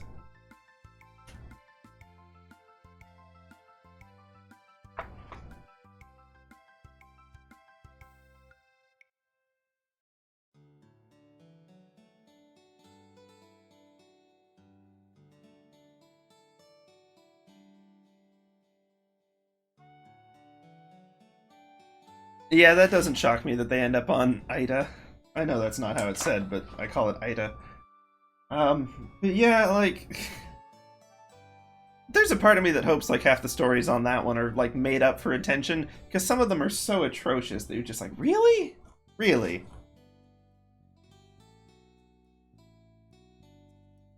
But yeah, no, you can't get mad at someone for stealing a name. That's not how names work.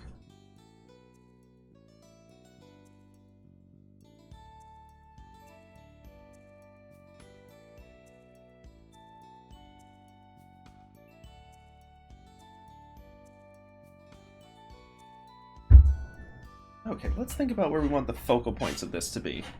We'll really emphasize them.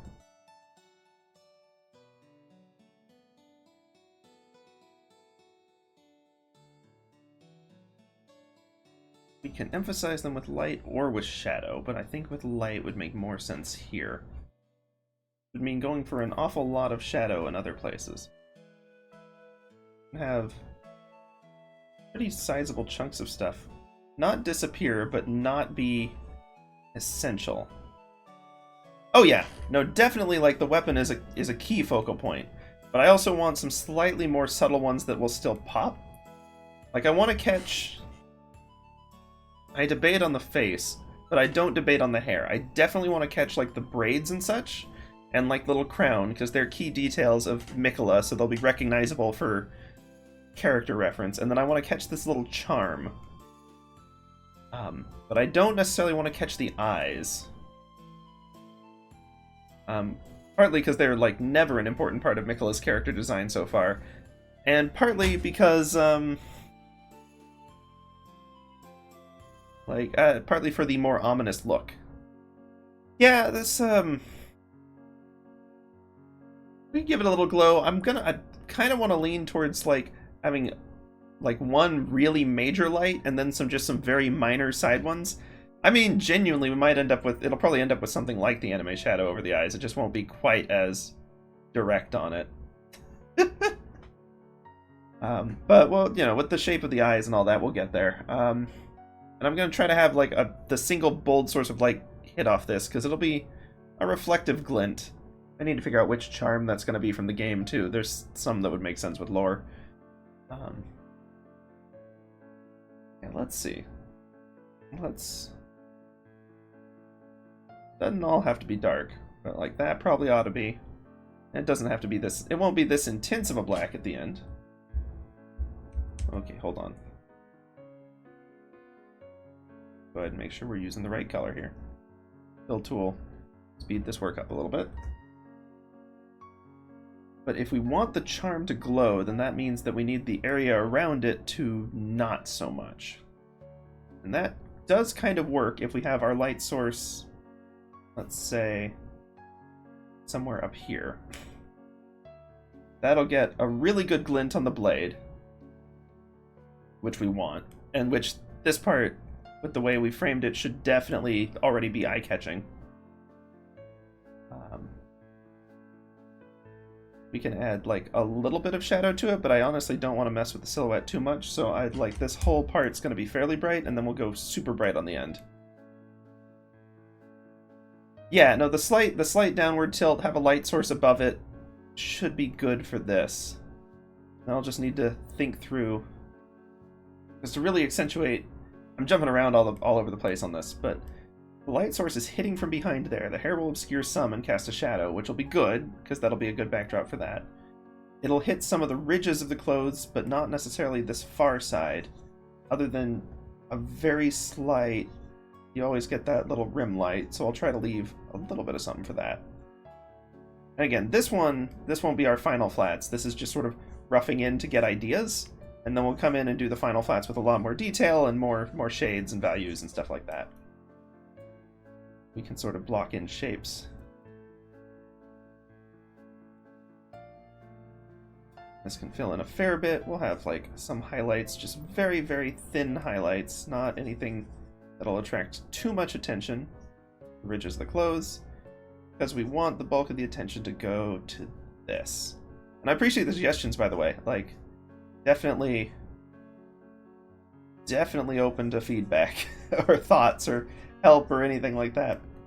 I used to open the stream by saying that it was very backseat friendly, which I'm not sure is the best way to open a stream, but, you know. It was pretty backseat friendly, and I'm still down for feedback. But after we got a less than pleasant bunch of raiders who took advantage of that slogan, I don't say it so much anymore.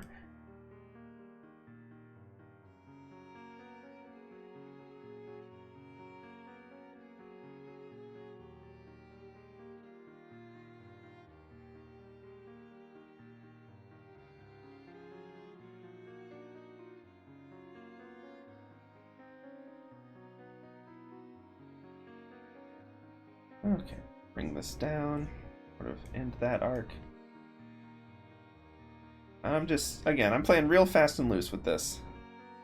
Oh, for sure. And if we get the glowing, like the glow, or at least the reflection of the light, or one of the two, with like a really high contrast dark background, that's going to make it pop so much. So I'm definitely going to go up there and we're going to make that happen. Let's see. Yeah, just sort of roughing it in right now. We'll worry about we'll leave details to future me. This is getting in rough ideas, and then we can refine. Okay. We could probably add like a little more highlight, but I like the direction that this light is aiming the viewer. I think that's good. I still want to kind of follow those creases to an extent, so that's fine. We can like, it's like a hair more, or not erase, but go for the lighter color.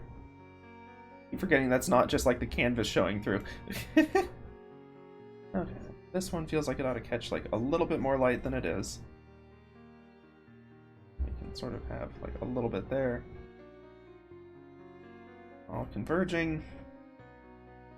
Oh, I need a little more dark up in here. Okay, yeah.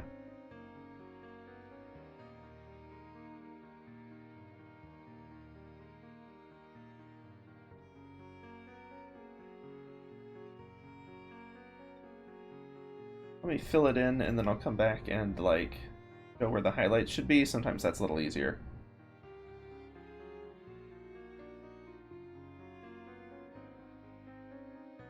Okay.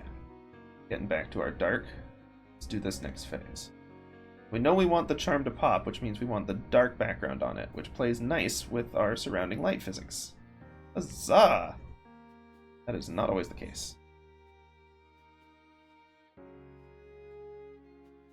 I don't want too much emphasis on the belt. It really doesn't need to pop. We can give like a tiny little hint of glow, just like, yeah, it's there, but not glow, but just of like catching the light, but it doesn't need to be anything crazy. Rim light will do plenty for that.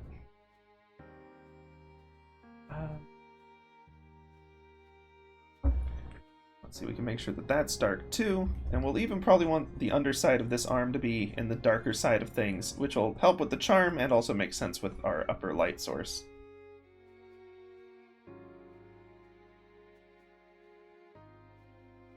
A lot of this will be dark from the light, or dark from the hair rather, casting shadows.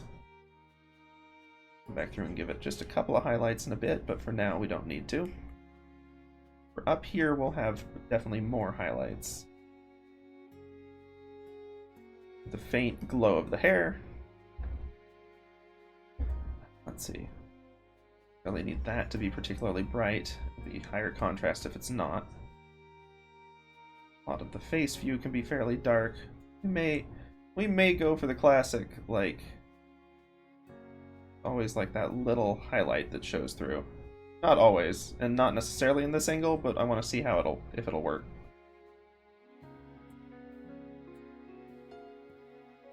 Forehead is dark so that we can give the nice high contrast headband, because that's going to become more of a thing. Let's see. And we can even, like, yeah, we'll have some darker shirt visible under the hair.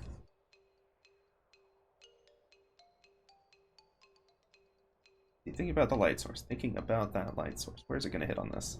Probably like the edges, like that. Okay. Of course, a little bit of rim light. Not a ton, just that little tiny bit.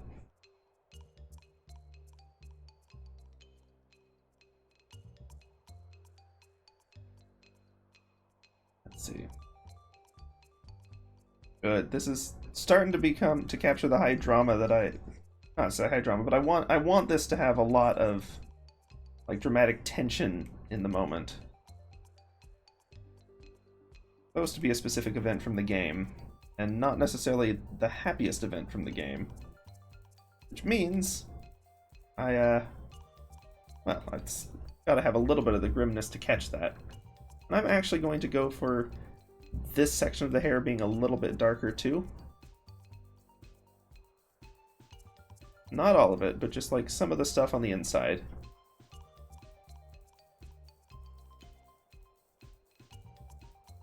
That way, we can give this braid a little extra punch so it'll really pop.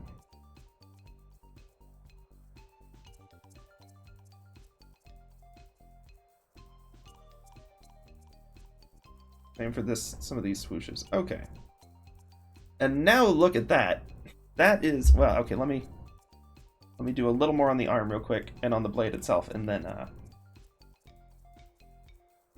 we'll catch that.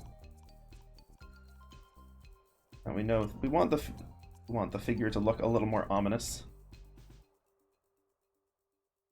But I also do actually want this arm to catch perhaps a little more than some of the others because it's an important focal point.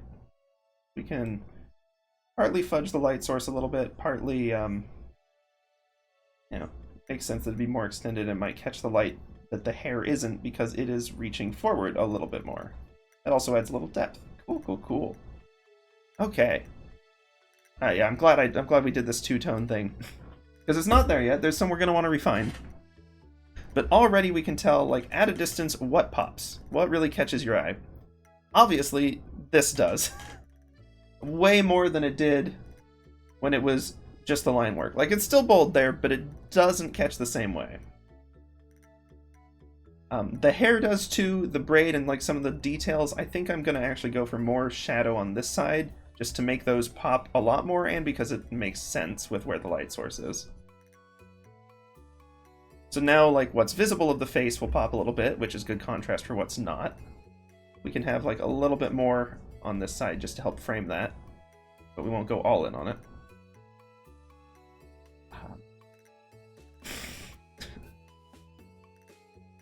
Yeah, that's the reason this piece is taking me so stinking long, is I've been trying to put a ton of thought into composition, but in the end, like, it's the big shapes, and I've been researching this a lot and trying to get the big shapes.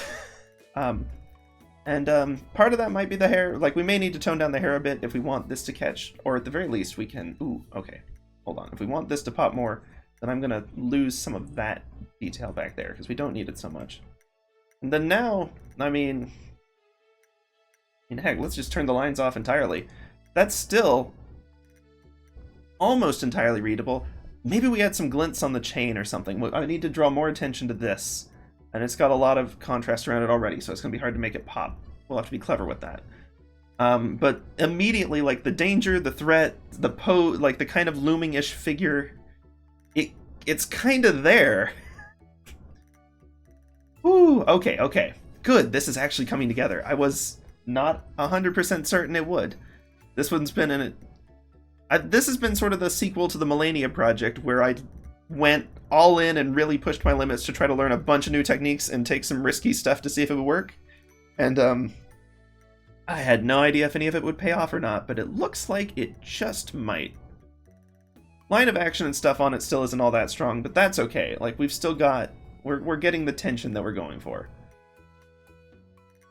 But it also means that we can...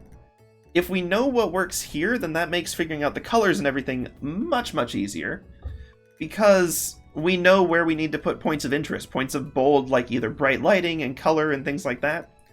And we know where we need to not have high contrast and just have it be fairly plain. And instead of having to worry about that while also worrying that, like, however many colors we're dealing with are working together and figuring all that stuff out, we can figure this step out now, and then it makes it easier for the future. Okay. Of course, I talk a big game. We'll see next stream if I can live up to any of it. But, you know, challenging to improve is part of the joy, part of the experience. At the very least, it's something different. Okay. So we can add, like, glints to the chain. I doubt that's going to be enough to make it pop in its own right. Especially because we've got a lot of light going on here that I don't necessarily want to lose. I also... This, unfortunately, has lost form a little bit. I may bring the rim lighting in just a bit more, even though, like, yeah, I know with the hair, but the hair's kind of wispy. And we needed just the tiniest bit more form on that. Oops. There we go. Still not getting the quite on that. And let's see. Because there's so much bright above and below it. I mean, we could always make this part even a little bit darker. It doesn't necessarily have to be... Like, it's not necessarily a focal point in its own right. So we can really lean into the darker sections more on it. Still keeping, like, this, like, fabric-y, foldy pattern in some of the rim lights. But, like, maybe bringing in a little more... some of the contrast on this side. Catching some of these so that there's not... And then, like, eventually we'll just have, like, a big old dark section. That way there's not the same, like, huge block of light down here. Breaking it up into smaller pieces might help mitigate its strength a little bit. There we go. Still works with some of the physics, and anything draws tension away from this part, which is good because it's not, like, the critical focal point. Okay. And then the hair. The important parts of the hair aren't necessarily all of it. The important parts of the arm aren't necessarily that either. The more darkness that we can bring, like, around this area, the more this will pop in contrast. Or have the sleeve shadow. And it can give, like, a little form to the hair with this, too, on the inside. And, I mean, we can always... Ooh, actually... Hold on.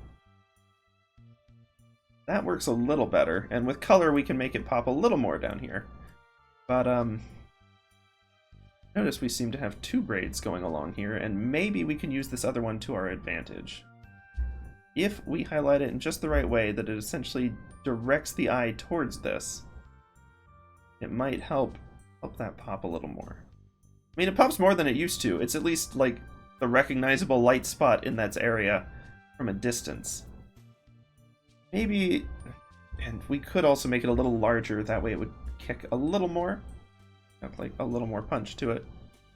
And that would be actually a little more accurate to the game, too. And that's there. And maybe, you know, maybe we'd be able to get, like, we could add, like, a little hazy glow to it around it. I just worry that that's going to end up, like, muddling it more than it supports it if we go too bright. Well, no, that actually draws pretty good attention, so let's do that with, like, a little more seriousness. Glow may be the answer. Glow cast on the top of the belt. It's not going to be the same color of light, the same brightness of light that we're seeing coming from the top, but because it'll emanate out from it a little more. It'll sort of guide the eye towards it, at least hopefully.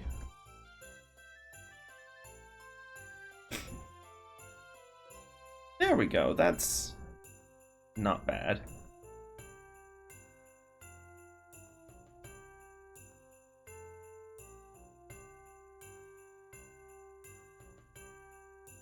Like, loosen up on that one a little bit. If we give the glow a tiny bit of space away from it, it'll help it still have its contrast. Not that one, though. There we go, and the different, like, shape of the glow lines there too, and different tone of it will also help that pop a bit more. Okay, I'm liking how this is coming together. And you know, I may even, like, it was crazy to darken the hair even more with Miquella's, but I may do one more round of this, pushing that even further out, making it less of, like, a solid light block, at least in this area. Some of these lower sections won't have the same low power. Star power, I guess, technically. This kind of makes this a little bit too much of its own one form, but not terribly so. In any case, it still directs the view, like, well, it kind of directs the view past this. Oh, okay, hold on, thoughts. Maybe get a little glow through, and some of that could arc in a direction that's perhaps more helpful. We'll see. We need to arc more, though, if we really want to orient the viewer. We'll see. We're playing a little fast and loose with those. But, like, man. Okay. And now these actually kind of create a nice, I guess rhythm is the fancy art word for it, like emanating out from this same point, so that works well too. We could even like do a tiny bit of highlight in the area above if we wanted to. Kind of balance that. Oops, don't need this straight line. Is there anything that... Ah, there is something that the light might catch there. Kind of arcing not the direction that I'd necessarily aim for though, but... possibly. Little somethings for the glow to catch, maybe. No, that actually kind of works. Gonna make this one less bold, but a little bit of something. A little bit of something up there. Not bad. Okay. And then what we can do from here, now that we know our rough forms, is we can go through and split this into more values. We can keep mostly, in the areas that are black, we'll keep mostly to these darker grays up here, maybe a little middle gray. In the areas that are white, we'll stick to probably like these bottom three values. And that way, we'll be able to have more variety and have it actually be like a full color texture piece, but we'll still be able to keep this like high contrast design that we've built here. Whew. Well, we've gotten much further today than I anticipated. And we are going to have to backtrack a little bit. Tomorrow, well, not tomorrow, but next stream, which will be on Sunday, the 27th, I can't read my own calendar. Curse you, handwriting. Oh well. But yeah, next time, I'm going to go back through and actually clean up the line work, because even though that looks really dramatic without the line work, I do still want the lines to look quality, because we're probably going to have them in the final piece. Much as I love lineless styles, it's not entirely what we're going for with this one. And if we're going to have them in the final piece, I need to clean up little weird hiccups like this connection here, and like some of the stuff there, these connections, smooth out the fingers a little bit, because they're kind of abstract. And stuff like that. Make this center line here more consistent in width. Yeah, odds and ends. Doodles, doodads, whatchamadoovers, things to clear out. But once that's done, we'll be able to move on to the colors, and we've already got an amazing foundation. I mean, even in the tiny little thumbnail down here, like, you can tell the critical, like, line of motion in the drawing, you can tell the key points. I'm excited about this. I'm actually really excited with how that turned out. Still ways to be better, there's still room to improve, as always, but that doesn't mean we can't celebrate reaching the milestones as we hit them. With that, however, it is after 10 o'clock, and I am still in the process of right-sizing sleep schedule. Heck of a lot better than I was yesterday, I will say, but there's still a ways to go, even with my chatterbox mood at the moment. And we'll just have to keep at it. So, until next time, I hope y'all have an excellent morning, afternoon, evening, night, 3 a.m., whenever it may be for you, and whenever you may be. And until then, hope y'all have a good time, and I will catch y'all on the flip side.